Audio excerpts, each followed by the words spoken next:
Մենք արդեն ճանապարհում ենք 2016 թվականը։ 2016 թվականը ունեցավ քաղաքական եւ տնտեսական բուրը ինտրիգներ,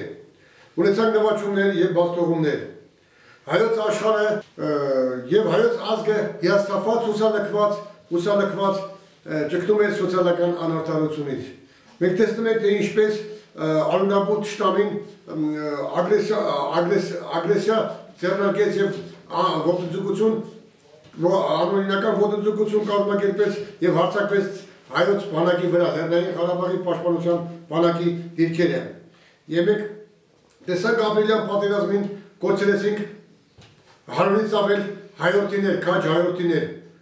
որոնք որ իրենց կամքի ուժով եւ իրենց դուխով կարողացան պաշտպանել հայոց պետությունը, պետականությունը, հայոց հողը եւ հայոց արժանապատվությունը։ Մենք վստահ ենք, որ հայոց հաղթանակած եւ անբարտելի հզոր բանակը միշտ կանգուն է եւ միակ հայոց աշխարհի եւ Լեռնային Ղարաբաղ աշխարհի միակ անվտանգության պահապանն է։ Մենք վստահ ենք եւ համոզված ենք ապրիլյան այդ չարաբաստիկ քարոզա պատերազմին նաեւ արագ արձագանքեցին առաջին իսկ օրվանից միլիցիայի հատուկ նշանակության ջոկատները։ 52 օր միլիցիայի հատուկ նշանակության ջոկատի վետերանները կանգնեցին հայ զինվորի կողքին պաշտպանելով մեր հայրենիքը։ Մենք միշտ պատրաստ ենք կանգնել բանակի կողքին, բանակը միակ սրբության սրբոստ է հայոց պետականության, հայոց աշխարհի եւ Արցախի աշխարհի։ 2017 թվականը բուրն է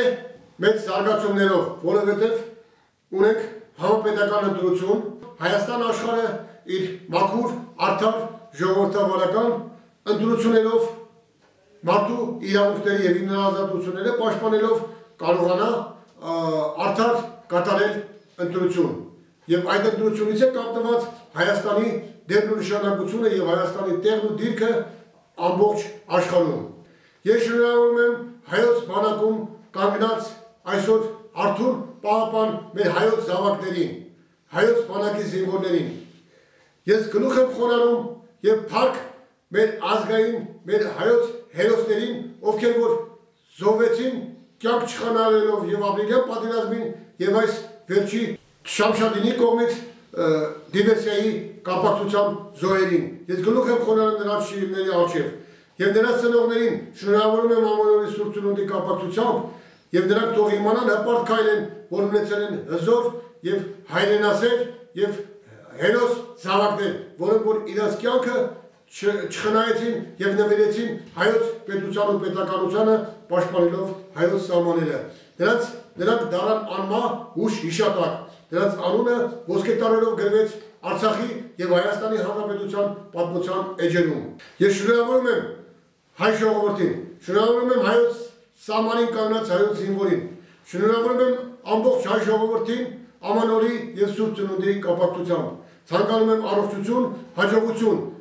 առավել եւս հզոր հայոց անպարտելի հաղթանակած հզոր բանակին։ Շնորհավոր ամանոր Սուրբ Ծնունդ։